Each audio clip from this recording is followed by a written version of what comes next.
Pixel TV på Gamescom bliver præsenteret i samarbejde med Elgiganten.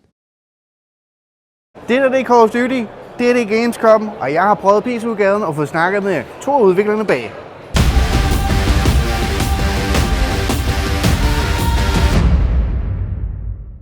Jeg er som sagt taget til Gamescom nede i herlige Køln, og der er jeg for at prøve en masse fede spil.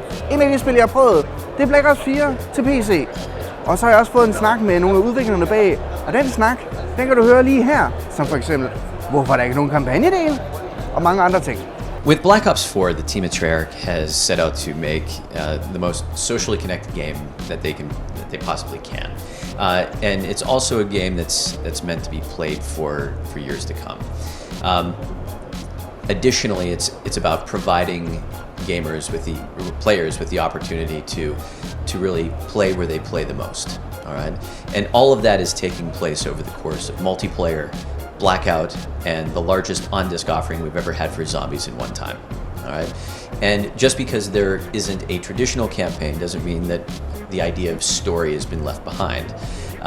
You will find narrative elements woven into multiplayer as well as Blackout, and there is plenty of story in zombies.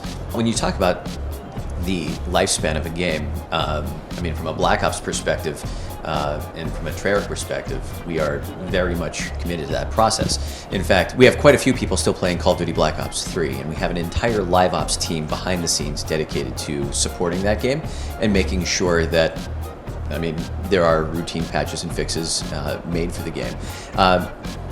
That same commitment to sort of the health and welfare of the game will be made for Black Ops 4 as well.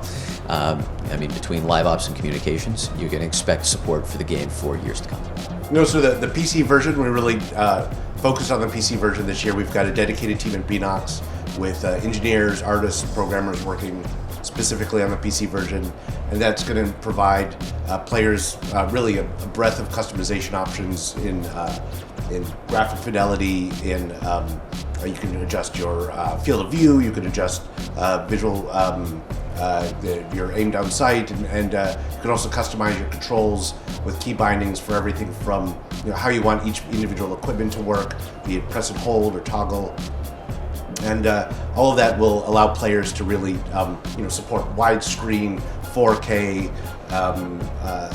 and really the breadth of hardware options for PC players from low end to high end.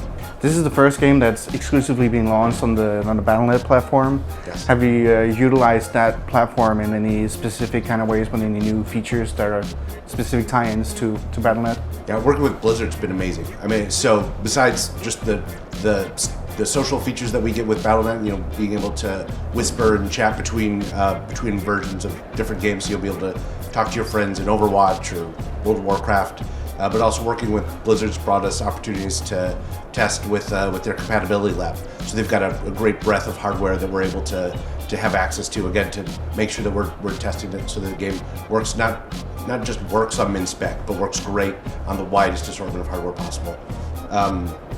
Our security team has been able to consult with their security team, and so we could just be confident that when the game comes out, it'll be the most secure, most stable PC experience that players expect from games that launch on Battle.a. Any plans for mod support on PC? There's nothing I could talk about currently. It's something we certainly learned a lot with Black Ops 3, and it's something we will look to after launch to continue that. Maybe. That is a solid maybe. One of the biggest new additions to the game is obviously Blackout. Can you start about kind of like why Battle Royale? Like why add that? Certainly. We felt like there was a real opportunity to bring our own mark to the Battle Royale space. If you do some creative math, the reality is like we've been developing Black Ops games for the last 10 years. So there is an entire universe, an entire world that we have at our disposal, but also that players have enjoyed over all of those years. So there's a real opportunity to kind of bring that heritage, to bring that history to one play space. So, from zombies characters to specialists to fan favorite maps, they can all kind of exist in this space. So, it gives us an opportunity to really kind of put our own signature mark on what Battle Royale can mean. Have you thought about, is it going to be like a part of the main game, or will it be available separately in any form?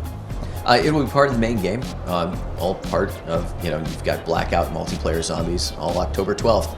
I think that if you look at the general contours of the play experience, if you're familiar with Battle Royale games, I think that you will find yourself familiar with that sort of the general markings of gameplay. Beyond that, there are twists and turns to sort of how we put our stamp on it. Yeah, like for example, in most games you just find vehicles laying around in the world. How do you get a chopper? Very carefully. So if you are a PC player, the Blackout beta will be available to everyone on September 15th. It's probably best that you jump in and try to get to the chopper all on your own. Men det var altså min snak med dem. Hvad synes du? Synes du, det er fair nok, at de har droppet kampagnedelen for at kunne lige at tilføje Battle Royale og andre forskellige ting? Skriv sine kommentarer, lige hernede, og så ses vi jo bare næste gang. Get to the chopper!